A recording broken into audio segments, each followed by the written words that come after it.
Do you think that you have to choose between being happy and being successful?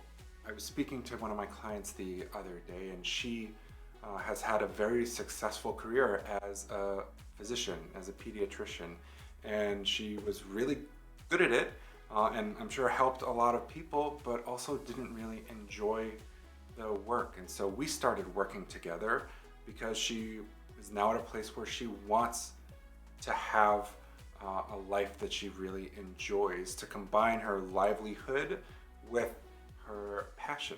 And I've been giving her assignments the last few weeks geared toward actually moving her forward. And I found that over the last few weeks, she wasn't doing the assignments. It wasn't really engaging. And every time we got on the phone, she had reasons as to why. You might call them excuses, but perfectly reasonable explanations about why she hadn't given something thought or why she hadn't followed through. And so I dogged her and asked her about it and dug deep, because that's what I love to do. And what we came to was this underlying belief that she just could not be happy and successful at the same time. It was just impossible.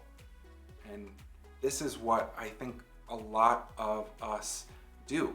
We set this awful choice up for ourselves where we can either be successful, which usually just means making a lot of money, and miserable or just bleh, or we can be happy and follow our bliss and be poor and struggle.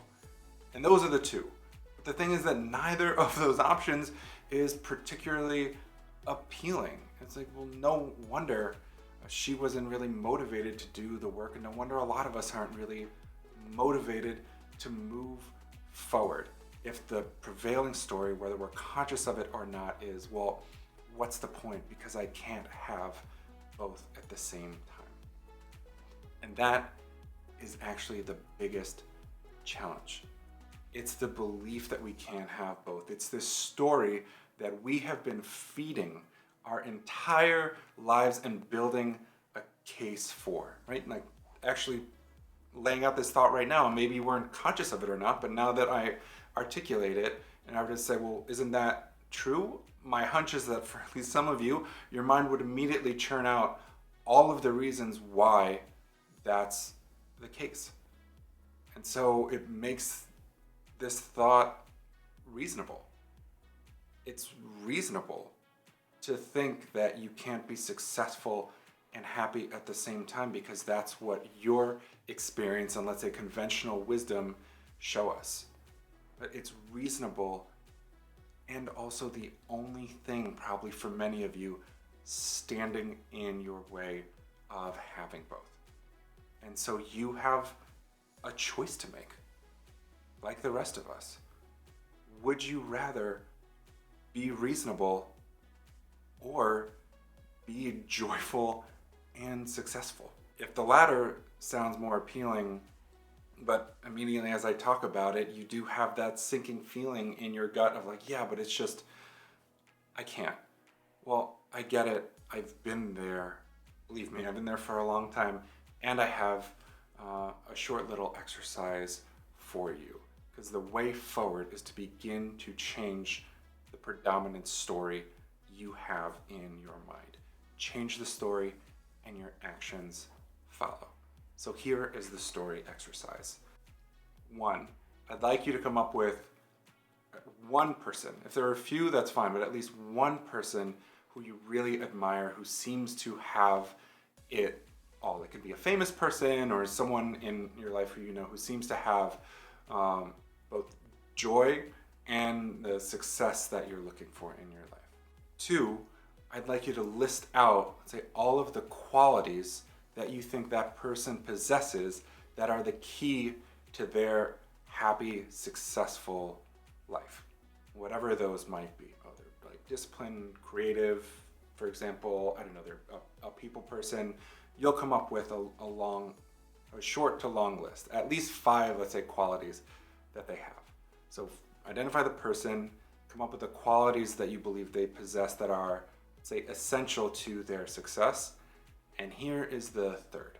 For each one of those qualities, I want you to look at your own life and come up with an example where you have demonstrated that quality yourself. Yeah. So, for example, one for me has been, well, let's say an athlete, let's say LeBron James. I don't know how that came to mind. Yeah, I like him, but I wouldn't say he's one of my heroes. Anyways, LeBron James. He's accomplished a lot, but he's really disciplined. So let's say that's one of the qualities. And one thing that I've dogged myself on is, well, I'm not disciplined enough. So, okay, discipline. Philippe. Oh, well, you studied for and passed the friggin' bar exam in New York. It certainly took a lot of discipline to study and focus and pass that really hard test. Good job. Good job, Philippe. So there's an example. And here's what you'll get. At the end of that, you will get actual evidence, written down evidence, confirming that you actually do have what it takes to have the kind of life that the people you admire have. And once you have that list, a good way to keep it in your mind and to begin to build a habit is to read it either every morning, every day, every week, and remind yourself that you already possess the qualities that you need to have what you've thought is impossible. Okay, thanks for listening. Have an amazing